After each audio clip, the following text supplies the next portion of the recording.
Le Floc Philippe. Je suis conducteur de car en grand voyage à la CAT Transdev à Saint-Brieuc.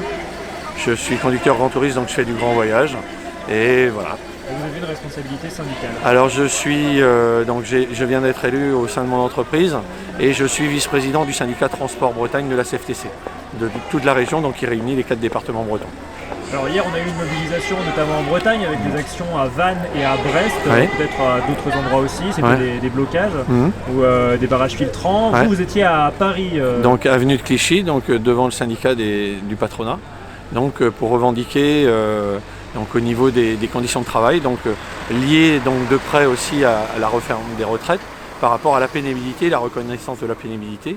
Nous avons en avant, nous mettons les augmentations de salaire, car nous avons des salaires qui ne sont pas tout à fait reconnus, excusez-moi. Et donc on réclame aussi la pérennité du CFA, qui est le congé de fin d'activité, qui semblerait veut être mis en cause par nos politiques, ainsi que la revalorisation de nos salaires et nos conditions de travail. Parce que nous avons des créneaux horaires avec les heures de nuit qui sont calculées de 21h à 6h du matin. Mais on considère, et puis aussi les différents accords de branche qui soient bien mis en application. Alors ce congé fin d'activité, il permet, si j'ai bien compris, de partir à 57 ans à l'heure actuelle. Oui, en ayant une période de travail de 30 ans.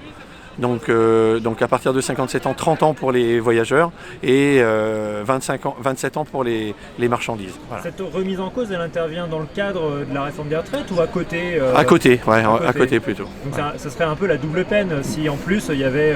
Essayez d'imaginer qu'un conducteur, excusez-moi de vous avoir interrompu, essayez d'imaginer un conducteur qui, après 60 ans, continue à faire des heures de nuit, après avoir eu une carrière de plus de 30 ans.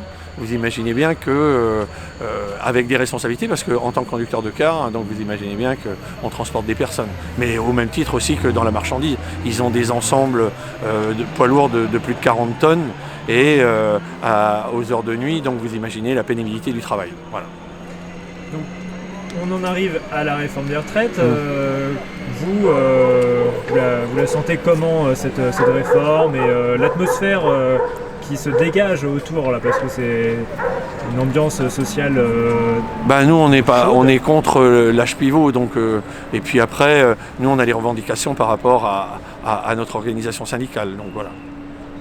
Et à titre personnel, vous projetez comment vers la retraite? Moi j'aimerais pouvoir partir avec mon CFA quand j'en aurai la capacité, quoi. Donc vous imaginez bien que même si on a des responsabilités familiales, on se dit quand on a fait notre travail, qu'on a rempli une tâche pendant toutes ces années, on considère qu'il ne faut pas repousser l'âge de la retraite, quoi. Enfin moi c'est ce qui en moi c'est quelque chose qui m'anime, quoi. Donc il y a un temps pour tout, quoi. Donc voilà.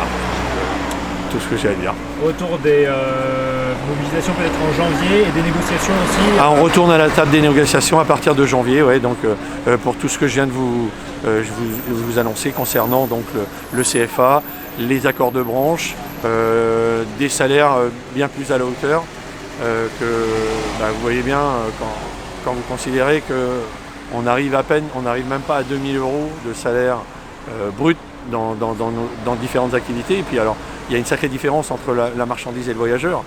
En marchandise, ils font jusqu'à plus de 200 heures par mois, quoi. Donc vous imaginez que... Voilà. Parfait. Merci beaucoup. Non mais je vous en prie. Au revoir.